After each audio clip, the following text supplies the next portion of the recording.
Sa Good Vibes, sa Barangay Sumag sa Bacolod City, Titanic ang tawag sa ginasakyan sa mga kabataan agud tumakalabot sa ila nga eskwelahan. Aton inisaksihan sa report ni Romeo Subaldo.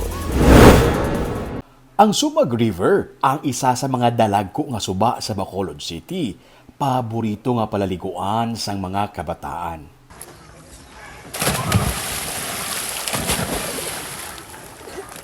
Ini ang adlaw-adlaw nga ginatabok man sa mga residente pati na sa mga kabataan sang anom ka mga purok diri sa Barangay Sumag.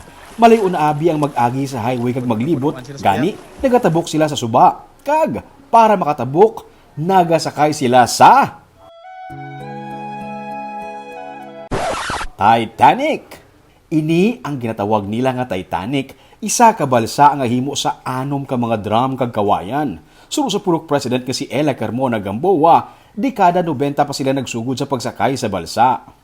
1998 I think, si Attorney Villamor dili sa nag-initiate na naghatag sa mga project. Kaya nakita niya ang kabataan nag-eskwela, budlay-budlay kung diri ka pa mang highway. Budlay-budlay ka ang dala namon sa una dalong-dalong na sa una di pa dala sa Mintado? Hindi ko tako na da. Sino na tawag na Titanic? Actually, ato nga time Katlaw man sa- ka-famous ang name nga Titanic. Pero kung nataon ta Titanic, naglugdang mo. Pero i-change naton niya ang Titanic, subong galutaw gid siya. Sa una, piso ang plete sa Titanic, subong 3 pesos. Kag ang kapitan sa balsa, si Nilda Bacaro, 69 anyos nga iloy. Ang bana ni Nila sadto nga si Cristituto ang naggadala sang Titanic pero sang napatay na ang iya nga mister, siya na ang nagbulos diri. Na, kuan ako nang tuon ko sa banahon ko. Sa una, nanta ko na sa iya. Oo. Tapos natulaan mo siya. Wala ka ginakapoy? Wala. Pila ka na subong?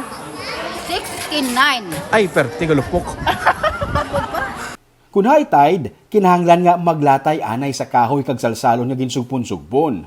Kasarang na? Sarang sa Tud na. bakol na. Eh, Wala ka magagawa. Kag halin sa higad ng suba, masakay sa Titanic. Wala ka mo to. Lumalubog. uy! Uy! Hindi nila. Hoy, Ano ta? lumalubog. Hoy, manaw. 13 ka pasahero ang maximum kung kabataan ng pasahero. Kung dalagko, depende sa kabugaton. Si Nanay Nilda ang nagabutong sang lubid para makatabok ang balsa sa piyak nga purok. Ang Purok Brotherhood.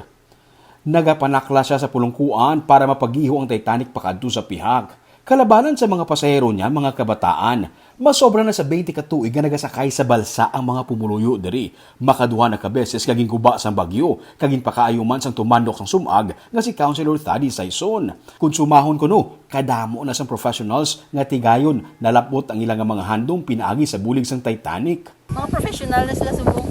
Pinapisyuhan gid sa sini nga salakyan. Marami sa storya ni ganito na. Oo. May mga engineers na tate, mga maestro, mga Naging parte na isang kabuhi nila. parte naging siya. Naging contributor para nakatapos sila. Si Grace Liconde, 8 pa lang katuig, nagsugod na sa pagsakay sa balsa para makapaeskwelahan. Batang Titanic na siya. Subong, may duha na siya ka mga kabataan. Nagasakay siya sa gihapon sa balsa para naman ipakonsulta ang iyang mga kabataan sa sentro. Start ko na sa kayo mga grade 2 ko hasta ko nakagraduate ko senior high. Lapit naman na dapat amon mga sentro daan ti ara na nanda. Ti magpa-inject ti lapit lang. Adri ka man kung magdalapit-bit sa bata sa Yes, kuha immunizer sentro. ko. Nangin parte na sang kabuhi sa mga pumuluyo sang anom ka mga purok ang Titanic. Hindi man amo sina kadako pareho sang popular nga Titanic, pero ang nabulig sini sa ila pang adlaw-adlaw hindi matakos.